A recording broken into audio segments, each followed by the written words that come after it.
Bismillahirrahmanirrahim. Assalamualaikum warahmatullahi wabarakatuh. Innal hamdalillah nahmaduhu wa nasta'inuhu wa nastaghfiruh wa na'udzu billahi min shururi anfusina wa min sayyiati a'malina. Man yahdihillahu fala mudilla lahu wa man yudlil fala hadiya lahu. Asyhadu an la ilaha illallah wahdahu la syarika lahu wa asyhadu anna Muhammadan 'abduhu wa rasuluh. Allahumma salli ala Muhammad wa ala alihi wa sahbihi ajma'in. Rabbi shrah li sadri wa yassir li amri wahlul 'uqdatam min lisani yafqahu qawli. Allahumma 'allimna ma yanfa'una wanfa'na bima 'allamtana wa zidna ilma. Para hadirin jamaah rahimani wa rahmakumullah. Alhamdulillah, marilah yang pertama kita panjatkan puji syukur kita kehadrat Allah Subhanahu wa taala atas segala nikmat dan karunia yang Allah berikan kepada kita semua, sehingga pada kesempatan hari ini, hari Jumat, tanggal berapa Pak sekarang Pak?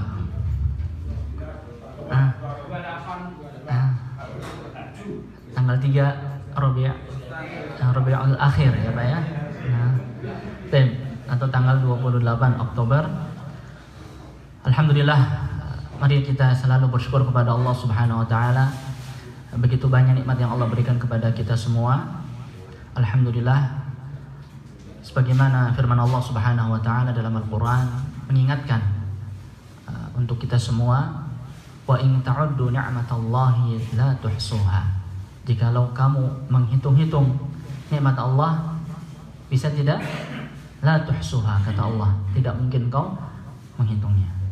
Ya, jadi begitu banyak nikmat yang Allah berikan kepada kita, dan kewajiban kita untuk selalu ya saling mengingatkan dalam syukur kita kepada Allah Subhanahu wa taala, baik dengan hati kita, dengan meyakini bahwasanya seluruh nikmat itu datangnya dari Allah Subhanahu wa taala. Wa ma bikum min ni'matin faminallah. Ya, apa saja nikmat yang ada pada diri kita itu semuanya datang dari Allah Subhanahu wa taala. Kemudian dengan lisan kita selalu memperbanyak zikir dan juga tahmid, memuji Allah Subhanahu wa taala atas segala kenikmatan yang Allah berikan kepada kita semua. Kemudian dengan anggota badan kita. Ya, dengan apa? Dengan kita bersemangat dalam beribadah kepada Allah Subhanahu wa taala. Dan hal yang perlu kita perhatikan adalah hal yang wajib. Ya, hal yang wajib, ya salat kita, ya. Maka wajib bagi kita untuk menjaga salat kita, salat 5 waktu, ya berjamaah di masjid bagi yang laki-laki, ya. Karena ini termasuk dari syukur kita kepada Allah Subhanahu wa taala. Jadi syukur yang hakiki dengan hati kita, dengan lisan kita, dan dengan anggota badan kita. Apa faidah dari syukur? Ya, adalah Allah akan menambah nikmat tersebut. Artinya apa? Ya, tidak hanya nikmat tersebut selalu ada pada kita, nikmat tersebut terjaga, tapi Allah akan menambah. Ya. Sebagaimana firman Allah Subhanahu wa taala, la in syakartum la azidannakum wa la in kafartum inna azabi lasyadid. Maka ini hal yang sangat penting untuk selalu kita mengingatkan, ya bagaimanapun kondisi kita selalu memuji Allah Subhanahu wa taala. Maka doa yang diajarkan oleh Nabi kita Muhammad sallallahu alaihi wasallam apabila mendapatkan sesuatu yang menyenangkan hatinya, beliau mengucapkan apa? Alhamdulillahilladzi bi ni'matihi tatimmus shalihat. Segala puji bagi Allah yang dengannya sempurna segala kebaikan. Tapi ketika mendapatkan sesuatu hal yang tidak sesuai keinginannya, apa yang diajarkan oleh Nabi kita Muhammad sallallahu alaihi wasallam? Apa zikir yang kita lantunkan? Alhamdulillah ala kulli hal. Segala puji bagi Allah atas segala keadaan. Maka ya kita selalu memuji Allah Subhanahu wa taala, mengagungkan Allah Subhanahu wa taala. Dan jemaah rahimani warakumullah, insyaallah pada kesempatan yang berbahagia ini sedikit untuk sama-sama ya merenungi sebuah doa yang diajarkan oleh Nabi kita Muhammad sallallahu alaihi wasallam, dan beliau adalah sebaik-baik ya panutan bagi kita, ya. Di mana Nabi kita Muhammad sallallahu alaihi wasallam mengajarkan kepada kita sebuah doa yang saya yakin insya Allah doa ini sudah dihafal, ya, antum hafal semua. Ya, dan tidak mengapa kita mengkaji doa ini sehingga kita memahami doa ini dengan baik, sehingga kita bisa mengamalkan dan menghadirkan hati kita ketika kita berdoa dengan doa ini. Doa ini disunnahkan untuk dibaca ketika pagi setelah selesai sholat subuh, ya. Karena dengan doa ini menjadi hadaf, menjadi tujuan, ya. Hari-hari seorang muslim diisi dengan apa? Terkadang ya, ketika kita bangun tidur, ya, apalagi mungkin hari libur atau yang lainnya, ya, kita berpikir kita mau apa hari ini, mau ngapain, apa tujuan kita. Sebagian orang merasa jenuh atau bosan atau bingung mau ngapain, ya. Hanya mengalir begitu saja kegiatannya, rutinitasnya begitu saja. Ya. Bekerja, ya, atau pergi ke tempat kerja atau belajar ke tempat sekolah. Tapi Nabi kita Muhammad SAW mengajarkan doa ini sebagai apa? Sebagai pijakan seorang muslim, bahwanya hari-harinya harus 3 ini atau hal ini yang harus dicari. Yaitu doa Nabi SAW, Allahumma inni as'aluka ilman nafi'a wa rizqan tayyiba wa amalan mutaqabbala. InsyaAllah udah hafal semua ya Pak ya? Ya. Allahumma inni as'aluka ilman nafi'a wa rizqan tayyiba wa amalan mutaqabbala. Kalau kita renungi hadis ini, maknanya sangat dalam. Dan mengapa Nabi SAW mensunnahkannya untuk dibaca ketika pagi hari? Ya, disebutkan dalam hadis yang sahih, ya, dikeluarkan oleh Imam Ibnu Majah dari Ummul Mukminin Ummu Salamah.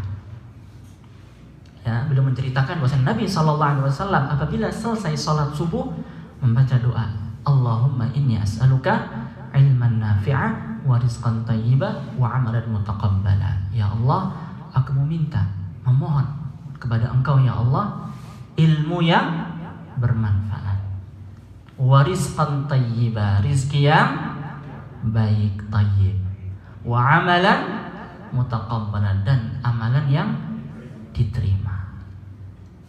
Tayyib jemaah rahimani wa rahimakumullah.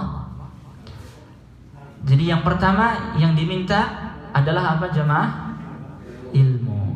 Pertanyaannya, kenapa ilmu disebutkan di awal? Kira-kira apa jemaah?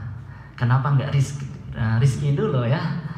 Kalau kita ya disuruh orang tua atau ada orang, kamu minta apa sama saya? Kira-kira apa yang terbenak dalam diri kita? Oh, baik. Ya, ahsan. Ya. Di sini pentingnya ilmu. Ini menunjukkan pentingnya ilmu. Ya, pentingnya ilmu. Ya, tadi sudah disampaikan oleh Bapak Taufik, ya, Abu Ilham, tentang pentingnya ilmu. Ya. Di antaranya beliau membawakan sabda Nabi sallallahu alaihi wasallam, "Man yuridillahu bihi khairan yufaqihu fid din." Ya, tentunya keutamaan ilmu sangat banyak disebutkan dalam Al-Quran dan Sunnah. Ya. Jadi barang siapa yang diberikan taufik oleh Allah untuk mencari ilmu, ya, menuntut ilmu agama, maka sungguh telah diberikan taufik kepada seluruh kebaikan. Kenapa? Karena ilmu adalah pembuka hal yang pertama, ya, untuk mendapatkan kebaikan-kebaikan selanjutnya. Karena apakah seorang bisa mengetahui ini rizki yang tayyib, ini rizki yang tidak tayyib, ini amalan yang mutaqabbal yang diterima, dan ini amalan yang tidak diterima, kalau tanpa ilmu? Bisa tidak? Tidak bisa. Tidak bisa. Ya, tidak bisa. Kuncinya adalah ilmu. Makanya di awal Nabi SAW menyebutkan ilmu yang pertama, Allahumma inni as'aluka ilman nafi'a. Dan di sini sini disebutkan ilman nafi'ah. Artinya apa? Adakah ilmu ghairu nafi'? Ada nggak Pak? Contohnya apa? Apa ilmu ghairu nafi'?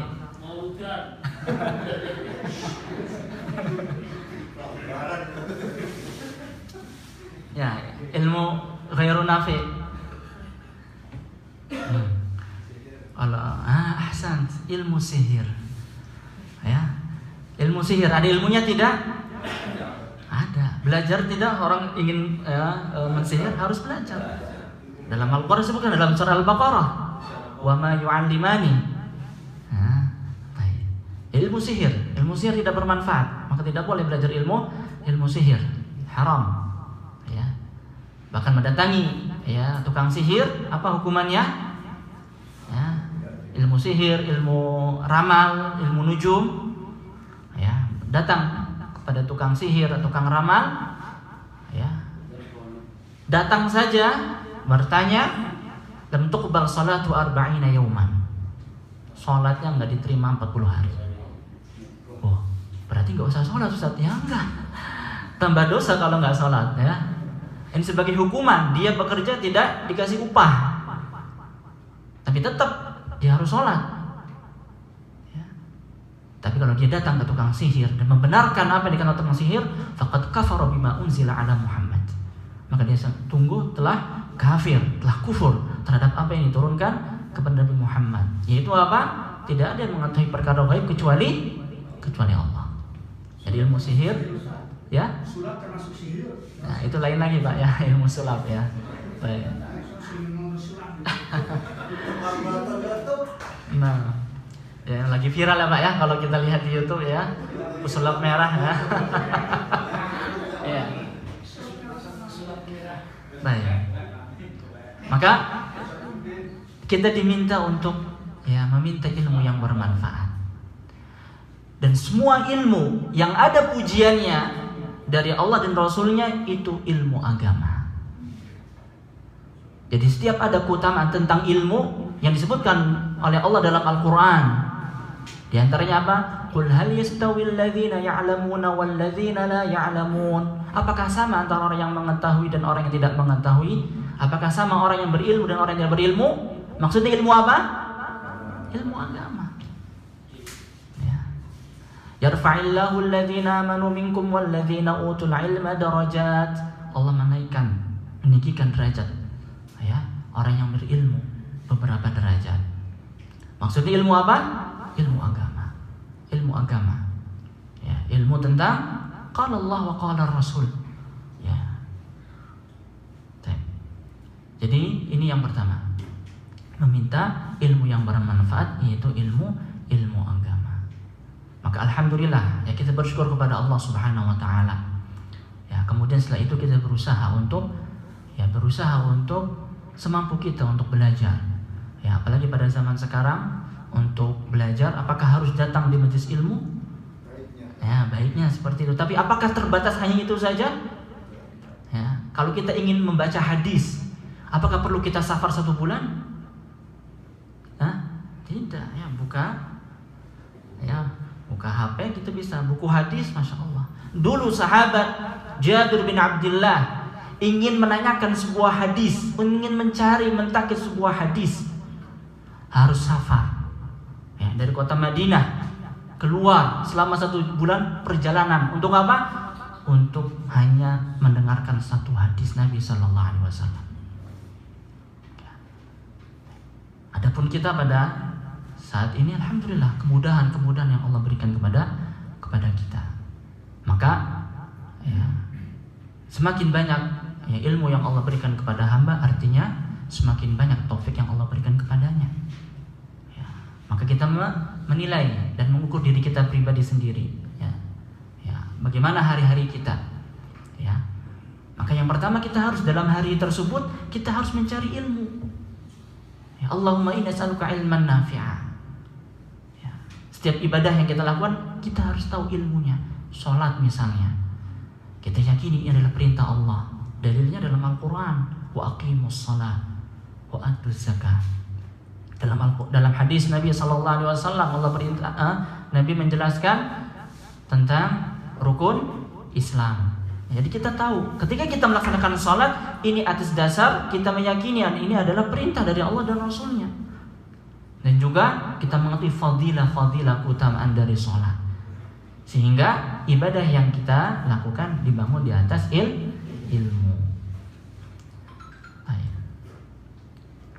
Maka semakin banyak ilmu yang kita ketahui maka semakin semangat seorang itu beribadah. Maka kalau ada pertanyaan, Ustaz, kenapa seorang itu lemah atau dalam beribadah dan seterusnya, apa solusinya ketika seorang itu kurang dalam semangat dalam beribadah?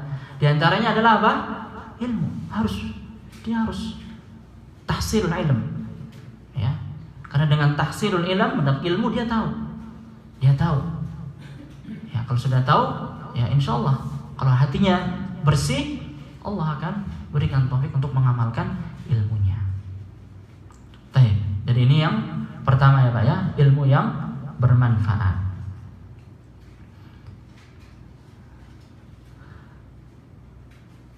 Dan tentunya dalam talabul ilm ya, kalau kita bahas tentunya banyak yang perlu diperhatikan dalam talabul ilm. Ya, yang pertama adalah niat, kemudian hal yang penting juga adalah dalam talabul ilm kita harus ya mengedepankan adab talabul ilm. Dan para ulama menyebutkan bahwasannya marahil tingkatan ilmu yang pertama adalah al-istima', yang kita mendengarkan.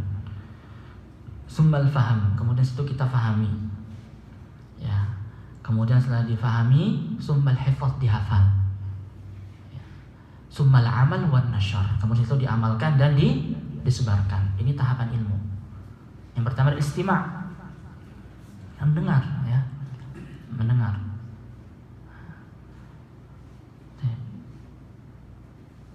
Makanya ketika Nabi Sallallahu Alaihi Wasallam talaqi dengan malaikat Jibril, ya Al-Quran, Nabi pun belajar Al-Quran dari malaikat Jibril, talaqi, ya. Karena Al-Quran musyafahah, ya. Maka Nabi Sallallahu Alaihi Wasallam, ya karena takut lupa, ya supaya tidak lupa, maka mengikuti bacaan Jibril langsung. Jadi hampir berbarengan supaya tidak terlewat. Ya, dalam surat Al-Qiyamah disebutkan situ. Ya, kemudian Allah SWT menegur, jangan. Dengarkan Jibril sampai selesai baru ikuti. Ya. Dan Allah menjamin bahwasanya Al-Quran akan dikumpulkan di hati Nabi Muhammad SAW dan tidak akan lupa. La tuharrik bihi lisanaka litajalabi. La tuharrik lisanaka. Kadang-kadang ada gitu ya Pak ya, murid itu ingin duluan gitu ya, atau ya, jangan ya, tunggu dulu, istima', dengarkan dulu sampai selesai yang disampaikan, baru setelah itu ya. Kemudian setelah itu difahami ya. Jadi tahap pertama adalah istima', dengarkan, difahami. Nah kalau tidak paham, bagaimana solusinya? Ini bertanya, fas'alu ahla dzikri in kuntum la ta'lamun. Yang juga penting buat anak-anak kita kalau sekolah ya kadang merasa sulit belajar ya tadi setelah mendengarkan gurunya atau ustadznya ustadzahnya, kalau tidak paham bertanya ya.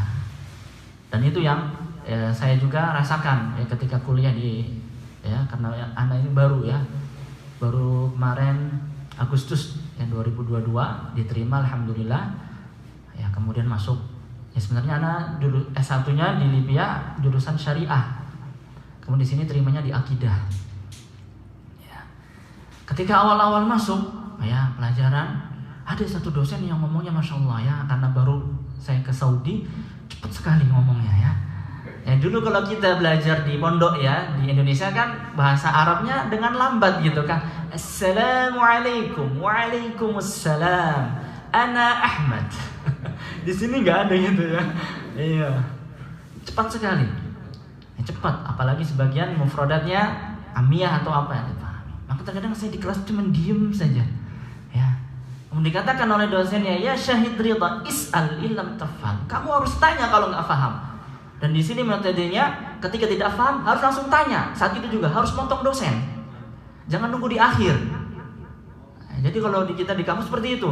Beda kan hurufnya kalau kita di Indonesia kan dengarkan dulu ustadz atau guru, kemudian nanti di akhir biasanya ada tanya jawab. Kalau di sini tidak, langsung saat itu harus motong. Ya syekh, ya doktor, ma maksud bikada, mal murad bikada, harus langsung. Harus is'al. Jadi anak sering itu. Yang apalagi yang nama Indonesia kan suka malu gitu ya, nggak enak gitu, diem aja. Maka tapi harus dipaksa. Kalau kita tidak paham, kita harus bertanya. Dan itu yang dipraktekkan ya oleh sahabat Ibnu Abbas radhiyallahu anhu. Ya, Ibnu Abbas radhiyallahu anhu, ya insyaallah kita mengenal beliau adalah habrul ummah. Julukan beliau adalah habrul ummah, samudra. Karena masya Allah ilmunya, ya tidak ada tepinya. Maka ketika ditanya, dengan apa engkau Ibnu Abbas bisa mendapatkan ilmu yang begitu, ya, begitu luas? Beliau mengatakan, ya, bilisanin sabul, wa qalbun aqul. Dengan lisan yang sering bertanya dan hati yang berakal, yang fokus. Jadi ketika tidak paham kita bertanya, dan tidak boleh kita malu, apalagi dalam perkara agama. Ya, dalam perkara agama, dalam perkara yang mungkin ya tabu mungkin. Ya, ada seorang sahabat Nabi sallallahu alaihi wasallam ya bertanya kepada Rasul sallallahu alaihi wasallam tentang madhi. Tahu nggak Pak? Madhi? Ya, cairan yang keluar ketika haijanus syahwah tapi bukan mani. Ya, apa hukumnya?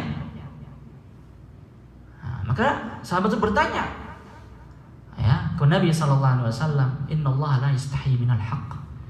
Sungguhnya Allah tidak malu terhadap kebenaran. Apa hukumnya mani? Maka Nabi mengatakan, "Irsil ya farajaka taib wa tawaddo." Ya, cuci wudu. Artinya dia membatalkan wudu, ya najis, tapi tidak perlu mandi. Jadi perlu bertanya. Kalau kita lihat ya mawaqi' dan juga keadaan-keadaan bagaimana para sahabat dan juga para salafus saleh dalam gigih dalam talabul ilm, ya mereka bertanya, ya sering bertanya. Tapi tetap tentunya dalam bertanya pun ada kaidah-kaidah yang perlu diperhatikan.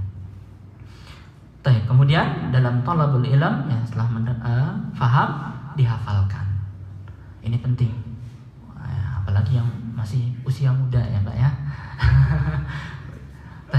Tapi usia yang tidak muda pun tetap ya. Karena apa Pak? Karena Anda pernah ya, walaupun tetap ada perbedaan ya. Karena menghafal ketika waktu muda kan naqsy 'alal hajar. Ya, seperti apa? Mengukir di atas batu. Tapi kalau menghafal di waktu ya tua kan naqsy 'alal ma. Iya. Tapi namanya hafal itu adalah metode amaliyatut tikrar. Mengulang. Jadi semakin banyak mengulang maka semakin kuat hafalan tersebut. Ya. Ada yang sekali hafal dia baca atau mendengar hafal ya. Tapi apakah selalu hafal? Harus diulang-ulang. Maka ada seorang ulama salaf, dia tiap pagi menghafal atau murojaah sebuah matan. Sampai-sampai tetangganya, nenek-nenek, ya tetangganya itu sampai hafal. Subhanallah, sampai hafal kan dia sering ulang. Kemudian setelah itu beberapa waktu, ya berikutnya, ulama itu bertanya, wahai nenek fulana, coba, ya. Perdengarkan apa yang kamu kemarin dulu hafal, yang aku hafal. Dia nggak murojaah, lupa, nggak bisa. Makanya wahai nenek, kenapa aku selalu mengulang-ulang? Adalah agar tidak menimpa kepadaku seperti apa yang menimpa kamu. Ya, namanya ilmu dihafal, dan bagaimana menghafal? Diulang. Jadi kuncinya itu 3 Pak. Diulang, dan diulang. Jadi kalau mau menghafal, ya itu kuncinya. Diulang dan diulang. Nah, semakin banyak kita mengulang, semakin hafal. Ya, dan apa yang telah kita hafal, bagaimana supaya tetap hafal? diulang murajaah, dimurajaah. Ya, al-hifz. Baik. Oleh karena itu, ya, para ulama mengatakan al-ilmu ma hufiza wa laysa ma kutib. Ya, tentang keutamaan menghafal. Ilmu itu apa yang dihafal, bukan yang ditulis. Ya. Oleh karena itu Syekh Muhammad bin Shalih Al-Utsaimin mengatakan, kita dulu menghafal sedikit dan kita membaca banyak buku. Fantafa'na bima hafidna akthar mimman tafa'na bima qara'na. Tapi yang memberikan manfaat kepada kami dengan apa yang kami hafal itu lebih banyak daripada yang kami baca. Nah, karena kalau baca itu sekedar tahu, tapi terkadang setelah beberapa waktu lupa, hilang. Tapi hafalan ya selalu berada dengan kita. Baik, maka ya kita berusaha untuk menghafal ilmu kita. Kemudian setelah itu diamalkan, ya ilmu tersebut diamalkan. Karena tujuan ilmu adalah untuk diamalkan, dan kita mulai dari diri kita mengamalkan ilmu yang kita pelajari. Ini diantara juga salah satu cara untuk biar ilmu itu tidak hilang. Ya, karena sahabat Ali bin Abi Thalib mengatakan apa? Hatafal ilmu bil amal, fa in ajabahu wa illa irtahal. Ya, ilmu itu mengajak untuk diamalkan. Kalau diamalkan, maka ilmu itu akan tetap. Tapi kalau tidak diamalkan, irtahal, pergi, hilang. Baik. Maka ini pentingnya kita mengamalkan ilmu yang telah kita dapatkan. Dan juga pepatah Arab mengatakan apa? Al-ilmu bila amal kasyajar bila samar. Baik. Kemudian yang terakhir adalah an-nashru, disebarkan, diajarkan ya kepada keluarga kita. Itu yang penting. Qu anfusakum wa ahlikum nara. Ya, seorang ayah, seorang bapak mengajarkan kepada istrinya, kepada keluarganya, kepada anaknya. Karena kewajiban kita tidak hanya menafkahi ya secara materi saja, tapi kewajiban kita sebagai seorang ayah, sebagai kepala keluarga adalah menjaga keluarga kita. Makanya ya, ar-rijalu qawwamuna 'alan nisa, karena akan dimintai pertanggungjawabannya. Jadi nanti ketika di hari kiamat bisa seorang istri dia beralasan ya atas perbuatan-perbuatan tidak baiknya karena apa? Karena suaminya tidak mengingatkan, tidak mengajak, akan dituntut nanti. Karena nanti pada hari kiamat yauma yafirrul mar'u min akhi wa ummihi wa abi wa sahibatihi wa bani. Udah nafsi pada hari kiamat. Ya, makanya kita jangan sampai nanti terjebak di hari kiamat kita dituntut sama anak kita, sama keluarga kita, karena kita tidak pernah mengajarkan mereka ilmu agama. Nah, kita amalkan untuk diri kita sebarkan. Yang pertama adalah keluarga kita, ini yang intinya. Kadang ada beberapa orang yang fokus keluar begitu, masya Allah, tapi keluarganya ya dilupakan. Justru mereka orang yang pertama kali yang berhak untuk kebaikan kita, terutama dalam berkaitan tentang pengajaran ilmu agama. Jadi ini yang pertama, ilmu yang bermanfaat. Dan ini ya selalu kita minta tambahan. Ya, dan Nabi SAW tidak diminta tambahan terhadap sesuatu kecuali apa? Kecuali ilmu. Apa firman Allah Subhanahu wa taala? Qur rabbi zidni ilma. Jadi Nabi SAW tidak pernah diminta untuk minta tambahan kecuali ilmu. Baik. Kemudian yang kedua berkaitan tentang rizqan thayyibah. Ini juga insya Allah sudah antum pahami, apalagi misalnya sebagian besar antum di sini pekerja, ya Pak ya. Ya, maka ini perlu perhatikan ilmunya, setelah itu prakteknya. Rizqan thayyibah ini yang kita minta. Tapi kata thayyibah itu apa? Pasti paling harus banyak, Pak. Ya. Banyak dan sedikit itu ya relatif ya, Pak ya. Iya. Kalau bisa yang banyak Ustadz ya, yang banyak ya. Ya. 1.000 real dengan 10.000 real ya. 10.000 real thayyib itu bagus dibandingkan 1.000 real tapi tidak thayyib. Nah, tapi sekali lagi rizqan thayyibah ya ini perlu kita perhatikan, karena namanya harta itu yus'al dari dua sisi. Min aina iktasaba wa ila aina anfaqah. Nah ini kalau harta itu dua, ditanyanya dari mana dan kemana. Oh ini harta saya dapat dengan cara yang halal, maka saya taruh. Nggak bisa. Tetap dalam membelanjakan harta yang antum punya dan hakikatnya itu adalah titipan dari Allah, itu harus dengan hal-hal yang diridhoi oleh Allah. Baik. Jadi setelah kita mendapatkan dengan cara yang halal, maka kita infakkan dalam hal-hal yang bermanfaat untuk akhirat kita dan dunia kita. Baik. Kullu lahmin nabata min suhtin fannaru awla lahu. Jadi daging yang tumbuh dari harta yang haram, maka neraka itu lebih berhak untuknya. Ya. Maka ini perlu diperhatikan. Ya, apalagi kita di sini ya. As-sidqa, jujur, harus jujur dan amanah. Ya, jujur dan amanah. Ya, jam kerja kita, perjanjian kita dengan majikan kita dan seterusnya, kita harus menjadi orang yang jujur dan amanah. Karena kriteria pekerja yang ideal menurut agama Islam itu dua sifat kriteria. Ya. Yang itu disebutkan dalam Al-Qur'an berkaitan tentang kisahnya Nabi Musa alaihissalam. Ya, ketika Nabi Musa terusir, ya, kemudian ya, ke Madian bertemu dengan dua gadis. Nah, kemudian Nabi Musa menolong gadis tersebut ya dalam memberikan minum kepada gembala. Kemudian gadis tersebut ya setelah itu mengatakan kepada bapaknya untuk apa? Istajirhu, jadikan dia sebagai pegawai pekerja. Kemudian menyebutkan dua sifat yang ada pada diri Musa yang sehingga dengan dua sifat tersebut berhak atau pantas atau ideal untuk jadikan pekerja. Apa? Qawiyun amin. Qawi artinya kuat, artinya apa? Punya skill. Dia memang punya. Dan kalau kita lihat Musa bagaimana, kuat atau tidak? Kuat. Ya, sekali pukul itu nggak sengaja itu ya, sekali pukul ya, niatnya nggak membunuh ya. Nah, apalagi untuk menggembala, memberi makan ternak kan perlu kekuatan.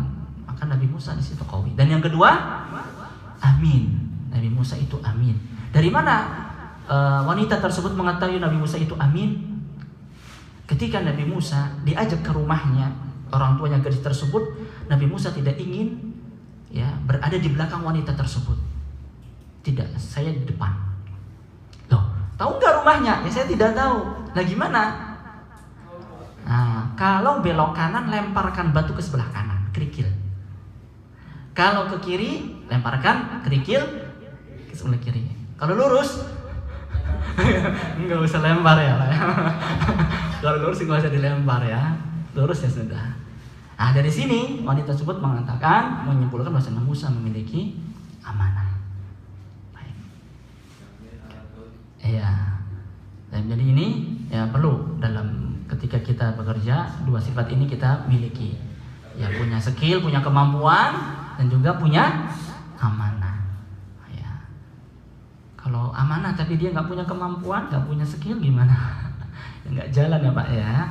Tapi dia ahli, mahir, tapi nggak amanah, ya sama aja. Jadi dua ini harus ada. Berkaitan tentang pekerjaan.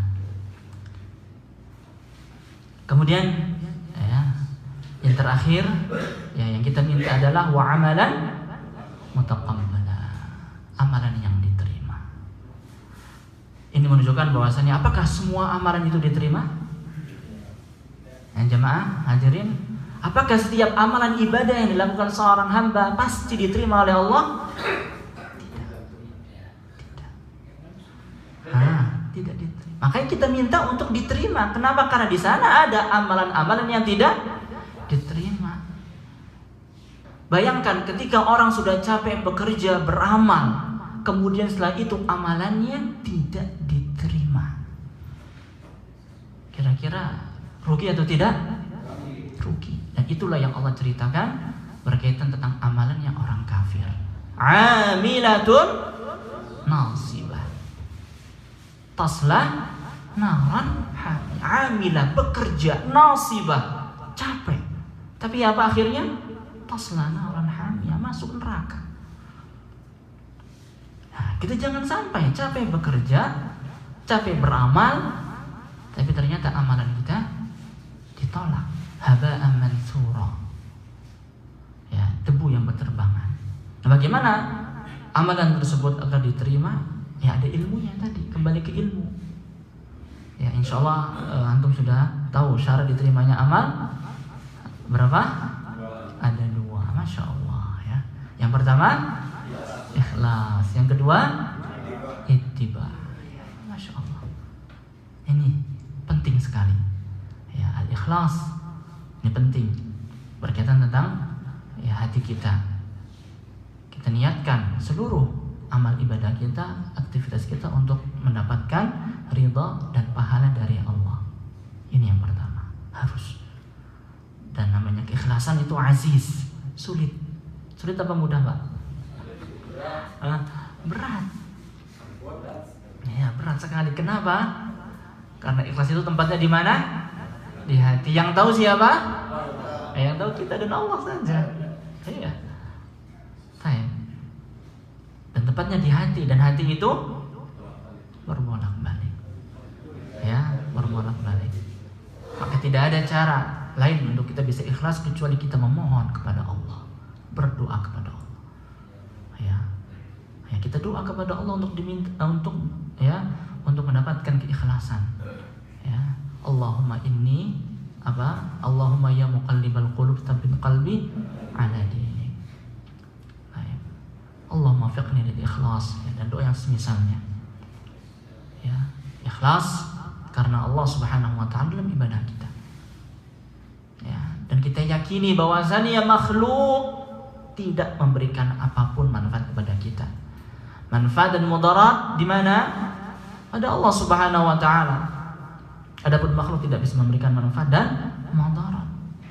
Makanya nanti pada hari kiamat, bagi orang-orang yang beribadah karena riya, mengharapkan sanjungan pujian, maka Allah perintahkan kepada mereka untuk mengambil pahalanya dari apa ya? Kepada siapa mereka meminta atau mengharapkan pujian? Tidak ada. Tidak bisa. Maka kita selalu yakini bahwasanya makhluk tidak memberikan manfaat dan mudarat. Allah Subhanahu wa taala. Maka kita ikhlas dalam ibadah kita hanya untuk Allah Subhanahu wa taala. Dan ini perlu latihan. Perlu latihan, Pak. Jangan sampai ketika kita takut ikhlas sehingga kita meninggalkan ibadah. Wah, saya nggak mau sholat lah, nanti takut riya. Benar atau tidak? Tidak. Tarkul ibadah, makhafat riya, ini waswas dari setan. Ya, waswas dari setan. Tidak boleh seorang itu ya meninggalkan ibadah karena takut riya. Ya, tapi jahid, kerjakan, beribadah, beramal, dan latih terus. Semakin seorang itu banyak berlatih, maka semakin ahli. Tapi kalau nggak pernah latihan, nggak pernah beramal, ya nggak bisa. Gimana? Ikhlas pun perlu latihan, dilatih. Hanya perlu kita banyak beribadah kepada Allah dan kita latih. Maka di antara hal yang bisa melatih untuk ikhlas adalah apa? Ibadah sirriyah. Jadi ibadah yang memang tidak disyaratkan jahriyah atau jamaiyah, maka kita lakukan dengan sirriyah. Contohnya misalnya sholat sunnah. Itu mana yang lebih utama, di masjid atau di rumah? Di rumah ya, kalau tidak ada halangan di rumah ya. Cukup di rumahnya nanti tidak jadi sholat ya, karena nanti sudah masuk rumah langsung ya. Maka sholat. Kemudian jika sedekah, ya sedekah juga ada. Sedekah sirriyah pun ada faidah, ada keutamaan. Kemudian ya, yang kedua adalah ittiba. Ya, ini penting sekali untuk ittiba. Ya. Kenapa? Karena termasuk konsekuensi dari kita bersaksi bahwasanya Nabi Muhammad adalah utusan Allah. Ya, utusan Allah. Jadi syahadatu anna Muhammadar Rasulullah, itu konsekuensinya apa? Ada 4. Yang pertama apa? Ada yang bisa? konsekuensi dari syahadatu anna Muhammadar Rasulullah. Ta'atuhu fima amar wajtinabuhu ma naha anhu wa zajar. Kemudian yang ketiga, ya ada 3 kalau nggak salah ya, 3 atau 4, 3 ya. Wa alla yu'bada illa bima syara'. Dan tidak beribadah kepada Allah kecuali dengan apa? Yang disyaratkan oleh Nabi Muhammad. Apa faedahnya? Apa hikmahnya diutus Nabi Muhammad kalau seandainya tidak untuk diikuti? Ya. Makanya kita harus mengikuti syariat Nabi Muhammad SAW. Dan tentunya dalam hal itu kita perlu belajar apa yang disunnahkan oleh Nabi SAW apa saja. Ya, semakin banyak kita membaca sunnah-sunnah Nabi SAW, maka amalan kita semakin dekat dengan sunnah. Dan selalu ya, dan tidak terputus karena ya, ilmu itu tidak berhenti dengan suatu waktu ya. Sudah selesai misalnya kuliah, selesai menuntut ilmu, tidak. Imam Ahmad bin Hanbal rahimahullah sudah menjadi seorang imam yang besar. Ya, punya majlis yang besar di Baghdad. Ya, masih memegang sendalnya dan memegang alat tulis kesana kemari. Ya, kemudian ditanya, wahai imam ila mata? Ya, wahai imam ila mata? Wahai imam, sampai kapan kamu belajar terus? Maka beliau mengatakan, ma'al mahbara ilal maqbara. Ma'al mahbara ilal maqbara. Bersama tinta belajar sampai masuk liang lahat. Jadi namanya belajar tidak terputus. Karena banyak hal-hal yang belum kita mengetahui. Banyak sunnah-sunnah yang belum kita ketahui. Jangan sampai kita ikut daurah sekali 2 kali udah ka'annahu Syekhul Islam Taimiyah ya. Ya'rif kullu syai', hadza bid'ah, hadza syirk. Ya, yahkum 'alan nas ya. Baik. Jadi belajar itu terus continue. Ya, adwa muhawa in qalla. Jadi ini kajian kita berkaitan tentang syarah dari doa Nabi SAW. Allahumma inni as'aluka ilman nafi'a wa rizqan thayyiban wa amran. Penting tidak doa ini jamaah? Penting. Maka kita selalu ketika doa hadirkan hati kita. Kita jujur minta kepada Allah, maka Allah akan berikan. Ud'uni astajib lakum. Baik, demikian kurang lebih maaf. Wassallallahu ala nabiyyina Muhammad. Apa boleh dibaca ketika sujud kalau kita ada waktu salat berjamaah subuh? Baik, boleh. Doa tersebut boleh. Ya. Tapi yang sunnah Nabi di sini adalah selesai salat subuh, ini sunnah beliau. Adapun doa yang lain, doa secara umum boleh ya pada waktu kapan, tapi yang di sini yang lebih diutamakan selesai salat subuh. Demikian kurang lebih maaf apabila ada kebenaran datangnya dari Allah, apabila ada yang salah datangnya dari anak pribadi. Wassallallahu ala Muhammad, subhanakallahumma bihamdika, asyhadu an la ilaha illa anta astaghfiruka wa atubu ilaik. Assalamualaikum warahmatullahi wabarakatuh.